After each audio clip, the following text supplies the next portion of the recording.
ये हनोल परिसर का नवनिर्माण कार्य मासूम महाराज का कार्य प्रारंभ होने जा रहा है, जिसमें कि विभिन्न प्रकार के कार्य संपन्न किए जाएंगे। ये 4 मासूम महाराज की राजधानी है। इसमें चारों भाई का मिलन भी होता है। 50 वर्ष के अंतराल में यहाँ पर चारों भाइयों का मिलन होता है और उस मिलन में चारों भाई यहाँ पर आकर के जो भी चालदा महाराज की कमाई होती है उस कमाई के लिए ये तीनों भाइयों में बांट देते हैं और 50 से 55 वर्ष के पूर्व में इनका मिलन निर्धारित किया गया है। जो भी चालदा महाराज पैसे कमा के लाता है, जो भी धन दौलत कमा के लाता है, वो इस राजधानी के जो चक्रपुर है, वर्तमान नाम हनोल है, यहाँ पर पूरी कमाई 50 वर्ष में एक बार चारों भाइयों का मिलन हनोल में होता है, जिसमें कि जो भी कमाई चालदा महाराज की 50 वर्ष के अंतराल में होती है वो यहाँ पर तीनों भाइयों में बांटकर अपने आप खाली लौट चले जाते हैं। ये एक रमणीक स्थान है। ये अब इतिहास के पन्नों पर दर्ज हो जाएगा और कुछ साल के अंतर्गत यहाँ का नज़ारा बदल जाएगा। निश्चित रूप से यह चक्रपुर एक पौराणिक धार्मिक आस्था का केंद्र रहा है और इसमें लगभग 1250 साल वर्ष यहाँ पर देवता विराजमान हुए थे। कहा जाता है कि यहाँ पर कृमि दानों का शासन हुआ करता था, जो यहाँ पर मनुष्य की बलि नर बलि के रूप में लेता था और एक बैलगाड़ी पका हुआ भोजन के रूप में अपना निवाला प्रारंभ करता था। यहाँ पर चात्रा गांव के विभिन्न प्रकार के पंडित, जिन्होंने इस मंदिर को संवारने सजाने में बड़ा योगदान किया, लेकिन उनको वो मान्यता नहीं मिली जो मिलनी चाहिए थी।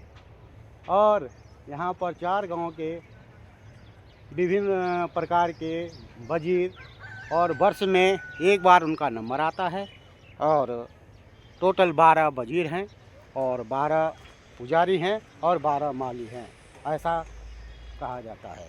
लेकिन ये टोंस नदी के किनारे पर बसा हुआ है और 13 अप्रैल 1993 को ये मंदिर में जो पीपल का पेड़ हुआ करता था वो धराशायी हो गया था, जिसमें 2 वर्ष तक तिरपाल के अंदर देवता की पूजा हुई थी। ये हमारे पंडित जी हैं और ये सुजों के हैं। इनका पौराणिक इतिहास है और इतिहास के पन्नों पर भी इनका नाम दर्ज किया जाएगा। लेकिन इनका पौराणिक जो इतिहास है वो बहुत ही अजीबोगरीब है।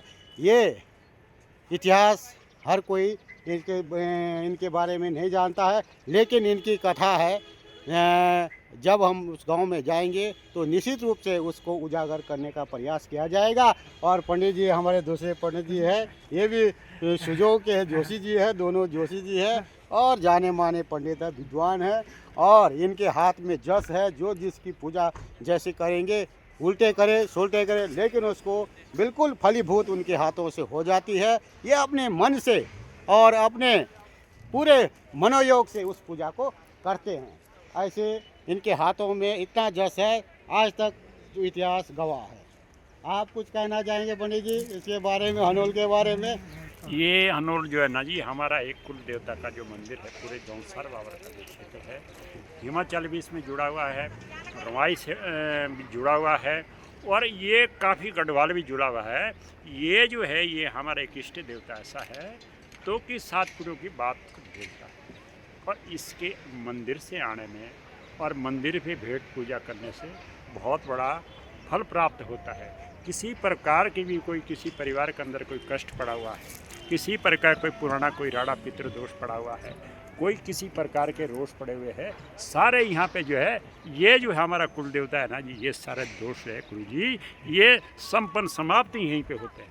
बिल्कुल, आपने जो कहा वो वास्तविकता है, इसको प्रमाण देने की कोई आवश्यकता नहीं है। जो भी यहाँ आया वो खाली हाथ आया, लेकिन जब गया तो भरे हुए हाथों से गया है और उनको फलीभूत जो है हुए हैं, तभी तो आस्था का केंद्र बना हुआ है। सदियों सदियों से लोग इसको मान्यता से पूज रहे हैं और पूजते आएंगे, और ये कभी ये सिलसिला अनवरत चलता रहेगा, अविरत चलता रहेगा। हमारे दूसरे पंडित जी हैं जो बुजुर्ग हैं और गांव में रहते हैं, लेकिन इनको जानकारी देवता के बारे में भी बहुत सारी है। ये भी दो शब्द कहना चाहेंगे तो कह सकते हैं।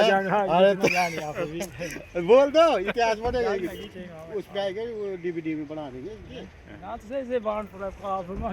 मान भाई हमारा जो है ये आस्था का मंदिर है। ये मंदिर हमारा बहुत बढ़िया है, ऐसा मंदिर है आस्था का, पितरों का है। पितरों का मंदिर। ये आगे से बड़ा हुआ है, हम आया है, हम तो इसको मानते हैं जी। बहुत बढ़िया, बहुत बहुत धन्यवाद पंडित जी ने जो यहाँ की जो जानकारी दी। वैसे तो इसके देवता के बारे में जानकारी लेना बहुत कठिन है, ये अपने रहस्य को बताता नहीं है, छिपाता है। क्योंकि अगर रहस्य बता दिया जाएगा तो देवता ये कहता है कि इससे जो है वो हमारी इस पे जो है इतिहास पर जो है चोट है, इसलिए जो है वो अपनी धरोहर को छिपा के रखता है, ऐसी मान्यता है। लेकिन देवता इतनी शक्ति है, इतनी शक्ति है कि जिसको आप बयान नहीं कर सकते। इनके अंदर अपार मतलब जिसको कह सकते हैं अनेकों अनेक विद्याएं विद्यमान है।